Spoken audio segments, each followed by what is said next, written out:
Yeah, sure. Yeah, g'day everyone. Jem Hanson, Project Manager for the Environmental Trust funded project equipping regional sustainability educator networks for creating change. Stage one of which is this lead. I was going to do a bit of a background talk today, going through how we got to this point of designing the grant project and then being awarded that grant funding, and the history, I guess, of the development of Make the Change that sort of has brought us to this point. But as I said a minute ago to half or so of you who were here a few minutes ago, I'm on the road for work, something I couldn't avoid, and I'm at Southern Library. I thought that at least my audio signal send would be that connection here would be okay. And my audio is pretty bad as well. So hopefully you're hearing me okay so far. But if I tried to talk for 20 minutes or half an hour, I'm pretty sure it wouldn't be good enough. So Erica is going to take it on and run through a bit of what I just mentioned that I was going to, but maybe more critically, I guess the second part of what we were going to do today was to do an overview of the grant project itself rather than the history.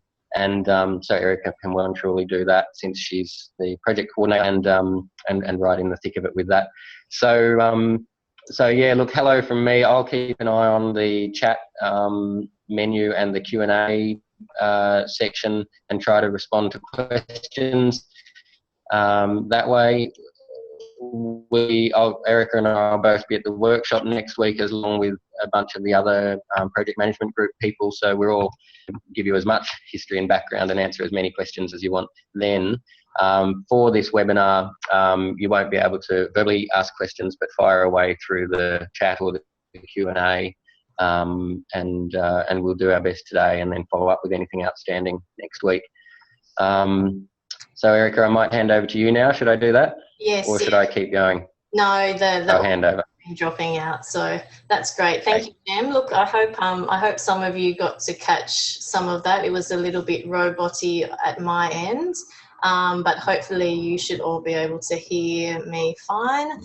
Do send a message through the chat function if you are having any issues, but let's get on with it. So as Jem was explaining, I'm going to run through his presentation. Jem is the project manager for the Make the Change A2E New South Wales project, and as you know, I've been employed to coordinate the project. So I'd like to acknowledge the traditional owners of New South Wales and welcome you all to our first webinar. We've gone through you can use the chat function if you have any questions, and we are recording it. So let's launch straight into it. We haven't had a statewide environmental education policy framework since 2010. We did have an Environmental Education Council in New South Wales a number of years ago, and we did have a framework, but then since 2010 there has been no plan or no state-endorsed framework. And the reason that Make the Change has happened is because there was no framework. So A2E jumped in and did a whole heap of consultation, which many of you and most of you were probably involved in. I know that I was involved in that consultation and attended a workshop that A2E ran in Coffs Harbour, and they ran these workshops around New South Wales.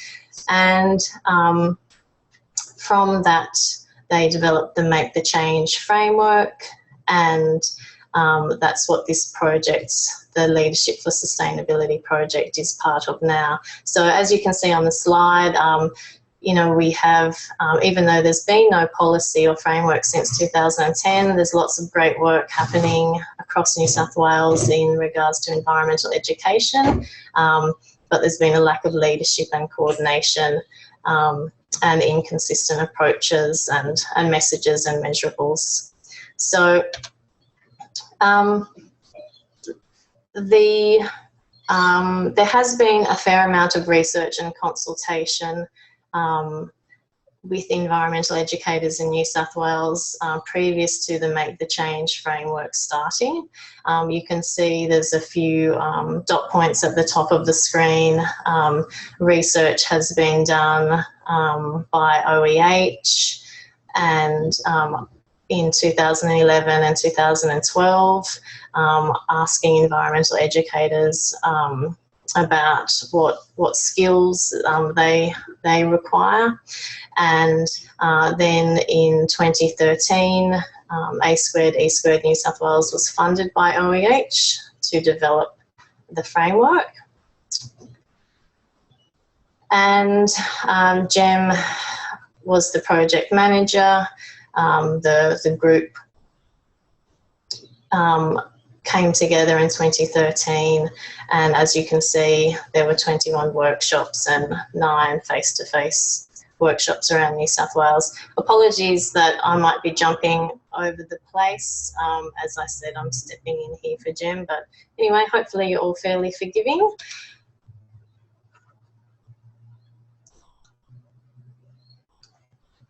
Okay. So the next slide, research and consultation has shown this is what the environmental educators around New South Wales have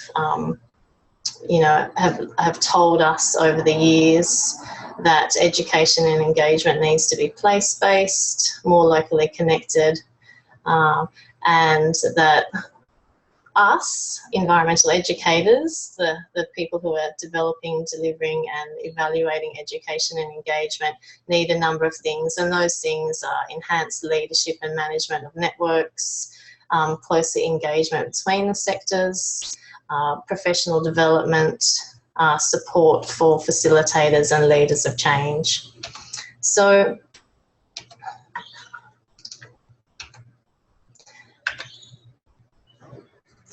you can see there's been quite a lot of work done around the framework here. That's what the front of the document looks like if you haven't read through the document recently. I'm just going to skim through these slides, and you can take a bit more time after the webinar if you'd really like to know all of this nitty-gritty stuff. So the vision for Make the Change is effective education and engagement that builds sustainable communities and enhances and maintains the New South Wales environment. There are a number of goals for the framework. The framework is until 2021. The main ones that you can see, it's around collaboration, enhanced skills and capacity for environmental educators, and access for all people in New South Wales to have high quality environmental sustainability information, resources, education and training. There's a number of guiding principles, and I would really encourage you to, after this webinar, jump on the A2E website and familiarise yourself with the framework if you're not, if you haven't done that already. And A2E have created some really good sector guides around the principles. So showing sector by sector, such as, you know, education, local government, business, showing those different sectors how they can use the Make the Change framework to guide their work. There's a lot of indicators of success you can see here on the screen, goals, and hopefully by now you're starting to get the gist that this Leadership for Sustainability program that you are all participating in is about trying to increase the collaboration between sectors, which you can see here. It's about enhancing the skills and capacity of environmental educators so that all people in New South Wales have access to high quality environmental education, and we have significant and lasting change. We've also, with the Leadership for Sustainability program, we had so many applicants, and you all are all aware that we could only choose 3 applicants per region, but we did have a number of applicants from people who were significant representatives for particular sectors, such as early childhood. And so what we actually have done is expanded the number of applicants so that we have greater representation by the sectors, and that's what this first point is about. So, and a number of you, actually most of you are all listening to the webinar now, which is fantastic. So it's great that we have not only regional representation, but we also have a number of people who are representing sectors across New South Wales.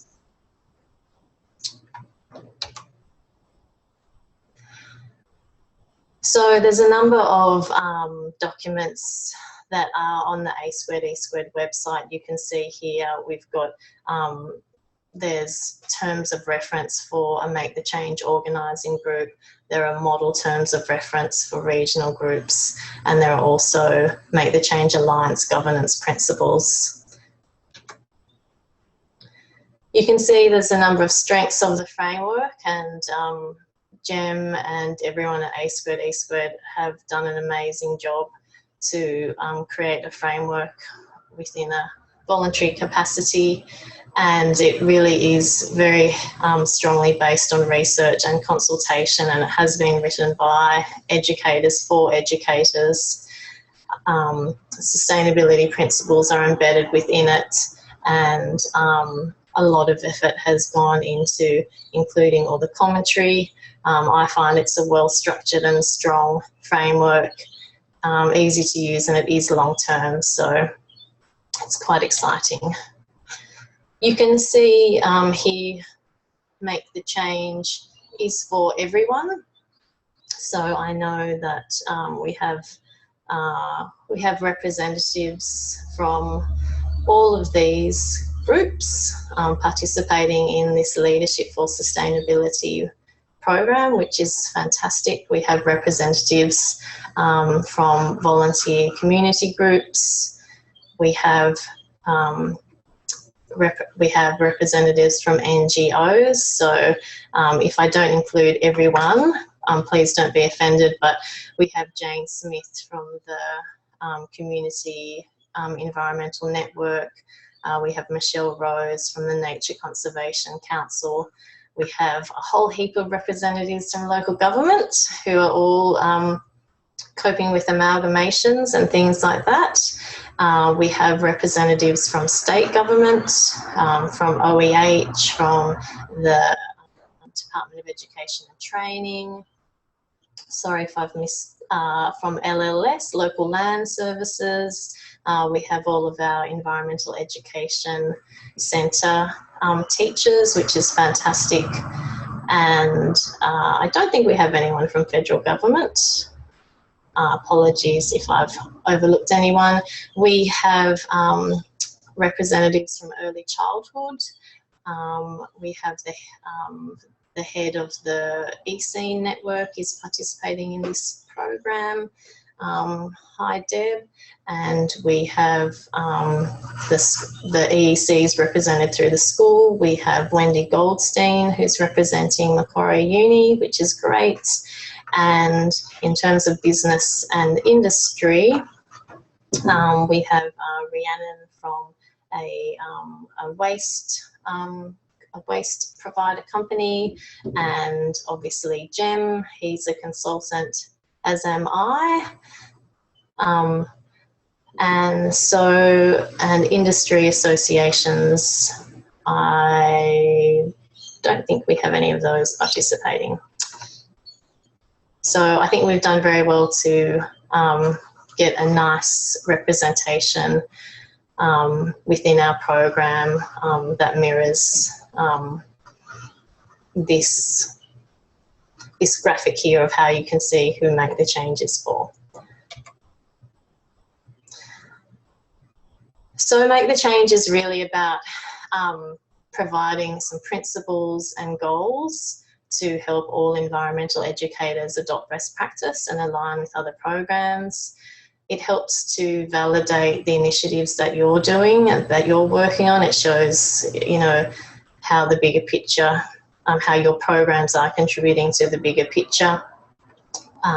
Make the Change provides you with a reference document when you're applying for funding, which is always really important, and it's helping to enhance the professional status of the environmental educator networks and also all of us environmental educators individually.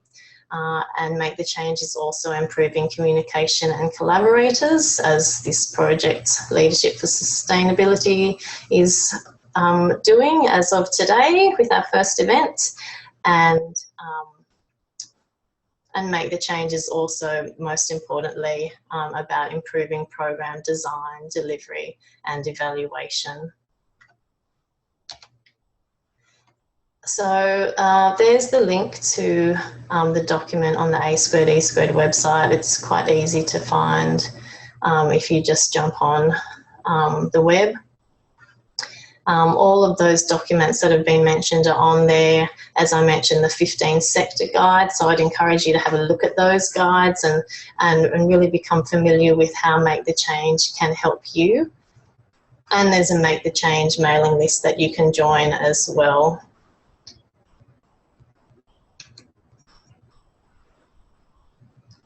So a lot of you may have had a chance to look through the contact list for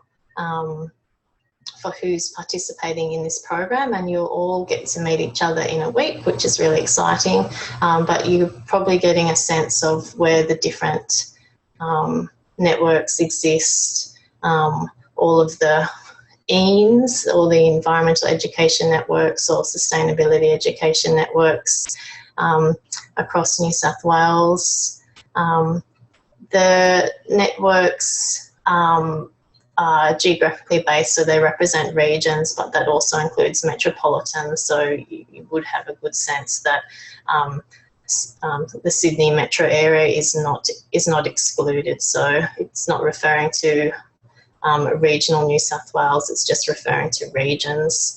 And the networks aren't sector specific, but some have more representation from some sectors than others. And some networks have been really active in the past and are still really active, and others have been really active in the past and have not had so much activity of late. And that's what this project is about, supporting the networks so that the networks can all work together, collaborate, and we can all work towards stronger and more effective environmental education in New South Wales. So the sizes of each network vary in terms of members, and some regions aren't really covered yet, but the aim of this program is to cover most of the state with active and effective regional sustainability educator networks, or environmental education networks, however people like to be called. Questions?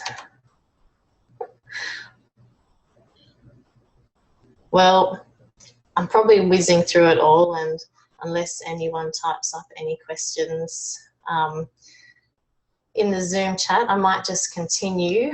Jem is the expert on Make the Change, so if you do have any questions for him, please do just type them up on the Zoom chat webinar.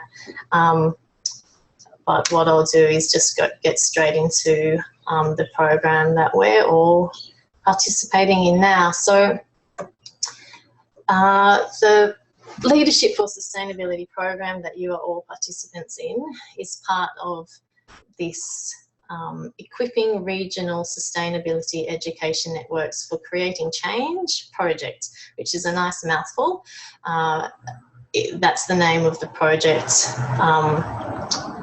as it is on the application for the New South Wales Environmental Trust funding. I often just refer to it as the capacity building project for RSENs, and this Leadership for Sustainability is part of stage 1. So you can see here that there are 3 stages. So this program is running from now through till the end of February next year, and that's when stage 2 kicks in, which is all about strategic planning and projects, and then that runs throughout 2017 towards the end of 2017 and creeping into the start of 2018. We have the dissemination and celebration stage where case studies will be shared with environmental educators across New South Wales. But I might just going to skip through here. Okay, great. So we're in stage 1. This is the first webinar, and I must say I'm really pleased that we have so many participants, and I hope that the technology is working well for everyone at your end. And next week we have our 2-day workshop, which is really exciting. It's really close now, so hopefully you've all sent me your dietary requirements. There's going to be great food, and we have put together, A2E has put together really great programs, so we're really hoping that it's going to be very enjoyable for you all and be really inspiring. You can see the dates there. Once we get through the workshop, there are 3 webinars. You've all been sent that information. So we've got the webinars are being run by the trainers who are running workshops at the at our 2-day workshop. So they really enhance the learning that you will receive through the face-to-face workshop. We'll also have an online forum, you can see here, from November through to March, where you'll be provided with some really engaging resources, short readings, nothing too onerous. There'll be some videos, TED Talks, things like that, just to really keep yourselves inspired in this program, and to also allow you all to engage with each other online, because we really hope that through the workshop and through the online forum, the networks will not only become stronger, but also there'll be more communication with the different networks, and that the coordinators of the networks will also have opportunities to have Zoom meetings and really share your experiences and learn from each other. Evaluation is a big part of this project.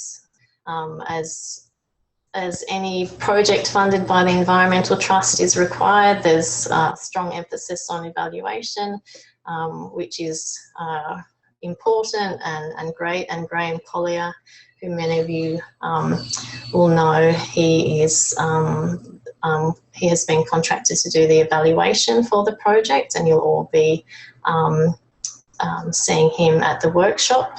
So we've got a really good, strong evaluation for the project, and thank you to everyone who has already done their survey that has been emailed to them. Some of you have done a couple, so if you're a coordinator of an RSEN or an EEN, thank you very much for doing 2 surveys.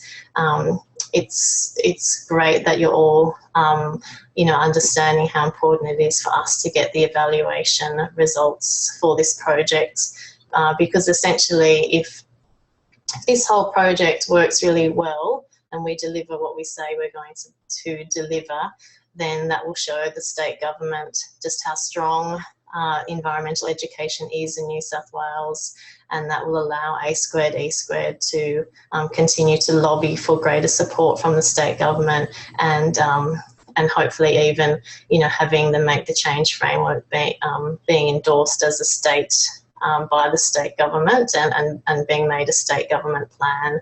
So it's great that you're all involved, and it's really good for you to all understand how you are part of a really big picture in trying to have greater focus on environmental education, and to really try and lift the way that the state government perceives environmental education, where you know, there's a lot of threats to environmental educators, as there always are, being, you know, lack of funding and lack of support.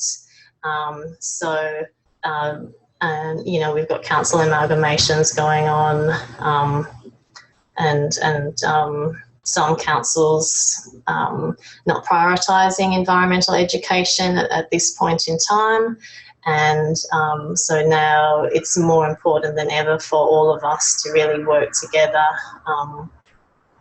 to really try and ensure that environmental education is supported by the state government and all of our sectors and managers. So stage 2 of the project is around strategic planning. So what A2E2 has developed for stage 2 is that once you've all finished the Leadership for Sustainability training,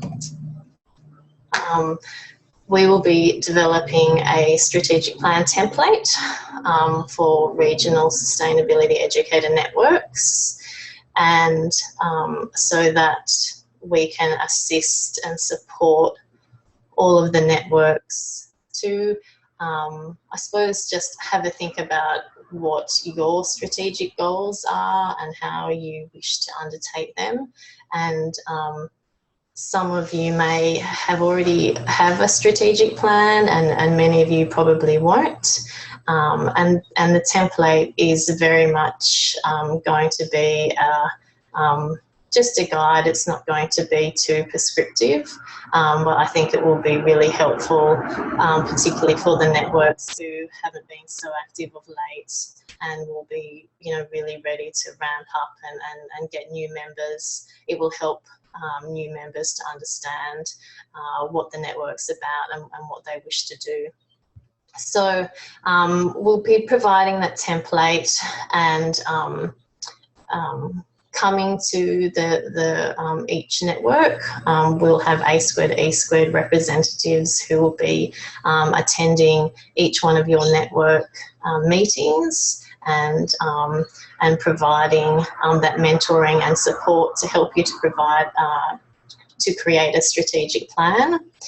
And then we have A2E2 has $1,000 for each network through this Environmental Education Trust funded project, and that $1,000 is to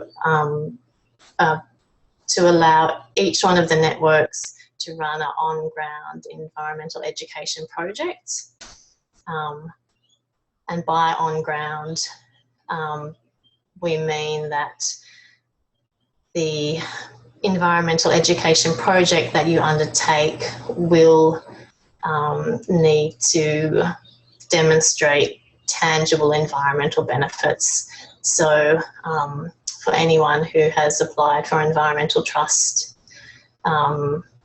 education trust funding, you'll know that you have to be able to demonstrate how the education activities that you have undertaken have led to a tangible benefit to the environment, such as you know, educating people about the importance of shorebirds in a coastal area that education has to lead to some behaviour change, such as people not letting their dogs to roam through nesting areas, for example. So, each on-ground project, which is developed by the networks to utilise this $1,000 of funding, we do need to send those project descriptions to the Environmental Trust before they'll approve them, which basically means that they're going to be best practice environmental education projects, which many of you will be very familiar with the aspects that are required, with the Environmental Trust. And that project, it doesn't have to be an onerous project, it doesn't have to be a big project, and it's really, action and learning, so that, say with your network, if you'll have your members, say, across different sectors, it's really an opportunity for a member to put their hand up and say, well, my organisation has been trying or wanting to do this environmental education project, and we haven't had the funding, so let's use this funding to run the project, and let's all collaborate together to see how we can work across sectors to deliver the project, so that in say, for example, instead of it just being a project that's run by, say, the local council, the other network members from other sectors think about how they can work in partnership to deliver the project, so that you're all being able to tick off your KPIs and deliver your deliverables by working collaboratively on projects rather than individually. So, the whole aim of, one of the big aims of this project is to really make your lives as environmental educators easier by, teaming up and collaborating with other people in your regions from other organisations, so that you're all working together to achieve great outcomes rather than individually all beavering away and perhaps missing some of those key opportunities to come together and deliver your shared outcomes in a easier and more productive way. So we mentioned earlier the online forum, so that should be quite exciting. We've also established an arrangement with the Centre for Sustainability Leadership to provide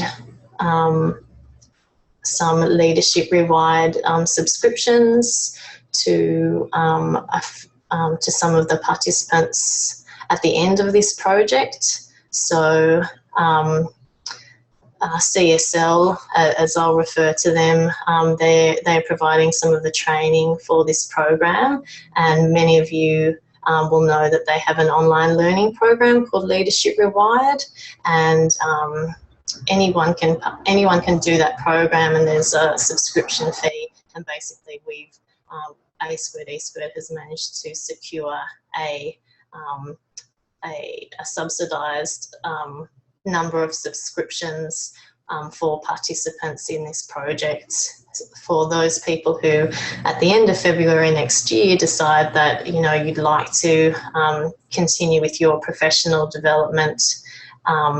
Obviously your professional development will continue through stage 2, being involved in your environmental education network, but for those who have got the energy and would like to continue with your individual learning, we'll be asking people to nominate to undertake the Leadership Rewired online learning program. So that's really exciting, and another great opportunity that AAEE is offering to all of us environmental educators. So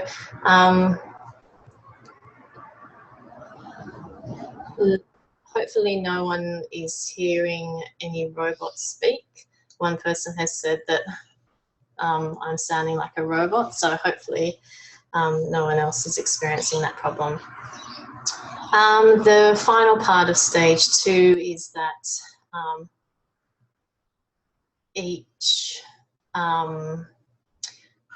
one of the projects, the funded projects, each network will write up a case study of the project. So basically, you know, writing up the evaluation, how did the project go, what was involved. That's not going to be an onerous task. There'll be short case studies, but that's another action learning opportunity, and that will allow everyone across New South Wales, both within the networks and outside of the networks, to see all of the great projects that environmental educators in New South Wales do all the time. So, just moving on. How are we going?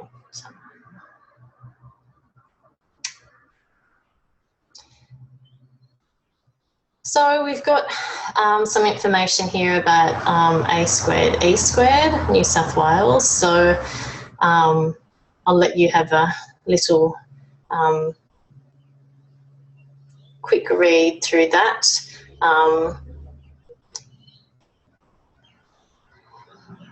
And hopefully you're all quite familiar with A2E. They're the peak advocacy body for environmental education in New South Wales. Hopefully you all appreciate how important A2E is, and if you're not already a member of A2E, I'd encourage you to do that. This is the July to September snapshot of what A2E has delivered. So you can see that by being a member, you get to access a whole heap of resources, which is great. Member publications, networking events. A2E helps to form partnerships, submits grants, and we are all the recipients of their hard work here in securing this grant from the Environmental Trust. If you're an individual, you can see an annual fee of $105. However, if you're working in an organisation and there are more than one environmental educator, I'd strongly encourage you to get corporate membership. That's what we always did when I worked in local government. And if you would like to nominate to be an executive member of A2E New South Wales, that would be fantastic. All you need to do is become a member, and we can email you the nomination forms. So A2E has called for nominations. They are due before the workshop. I think they're due next Wednesday the 19th. So if anyone would really like to get involved with A2E and to join a subcommittee or nominate for the executive committee, everyone is welcome to do that. They're a group of very hardworking volunteers. Jem works as a volunteer on this project as my project manager, and without A2E, environmental education wouldn't have a voice in New South Wales. So yeah, hopefully you can all see the benefit of joining A2E if you're not already a member. Questions? We're 15 minutes ahead of schedule, and hopefully I have done Jem's presentation a little bit of credit, but yes, as I said, we're learning how well technology works, and we're sharing the journey with you so that you all understand, you know, how we can utilise this technology to communicate across the region and across New South Wales. So I will forward you all the green drinks invitations. So green drinks is it's a new initiative which is really exciting. Well, Green Ed Drinks is the first of its kind in New South Wales. A2E has started that, and it's on Friday the 4th of November. Costa Georgiadis, our friend Costa, is coming along, I believe, and it looks like it's going to be a really great event. And if I was in Sydney, I would definitely be there. So anyone who's in Sydney, I'd encourage you to get along to Green Drinks. And if anyone has any questions, please feel free to type them into the webinar chat. Thank you for your nice comments, Leon and Flavia. If you haven't sent me through your dietary requirements, please do that in the next day so that our caterers can ensure that everyone gets the food that they need to keep them going. If you have any questions about the workshop, please don't hesitate to send me an email or to ring. You've all got my mobile phone number. And if you're interested in joining the A2E New South Wales Committee, please do so. I'll send you all through some information there.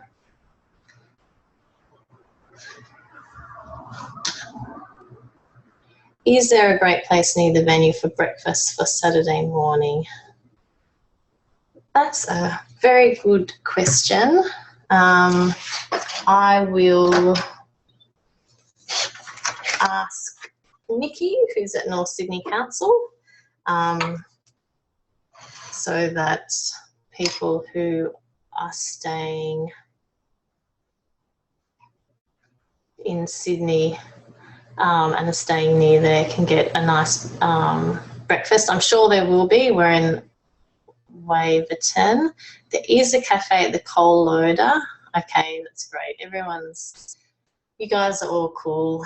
You're sending through a million messages, which is fantastic. That's why you guys are all leaders. Someone asked, what's the best way to contact people regarding carpooling? Julia, have a look through the contact list that I just sent out today and see who's attending in your region. And yes, please do just email people individually. There's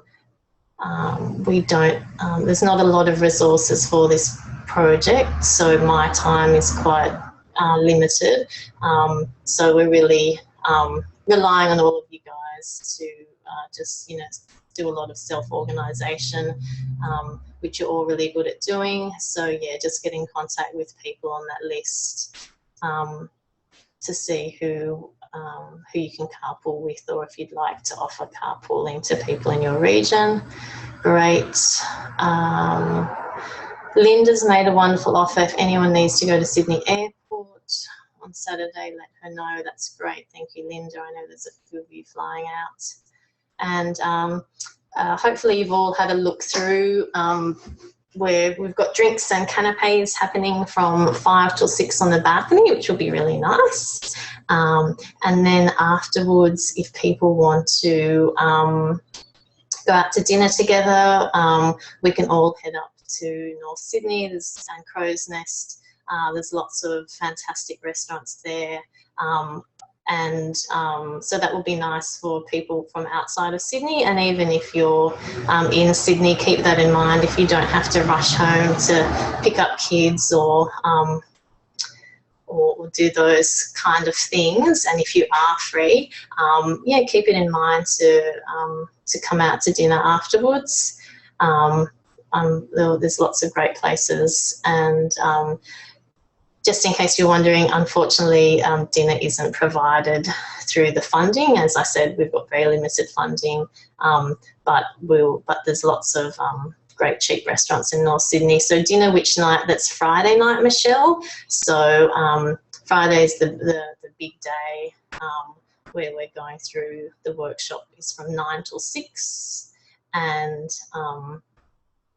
then once we finish, drinks and canapes on the balcony, we can all stroll up to Waverton and North Sydney and go out to dinner for those who'd like to go out to dinner. Liz, good question. How to claim your accommodation and travel, please. So for those of you who nominated that you would like assistance with your accommodation and travel costs, we can assist you with your costs of up to $290. So you just need to either email me or just bring to the workshop a tax invoice so that we can reimburse you. So yeah, so we need receipts saying tax invoice with the costs, so that the lovely Sue Martin from A Squared E Squared, the treasurer, can send you guys checks. Basically, that's how you'll be reimbursed. So, but yeah, just so bring your receipts and I can sort that all out at the workshop. And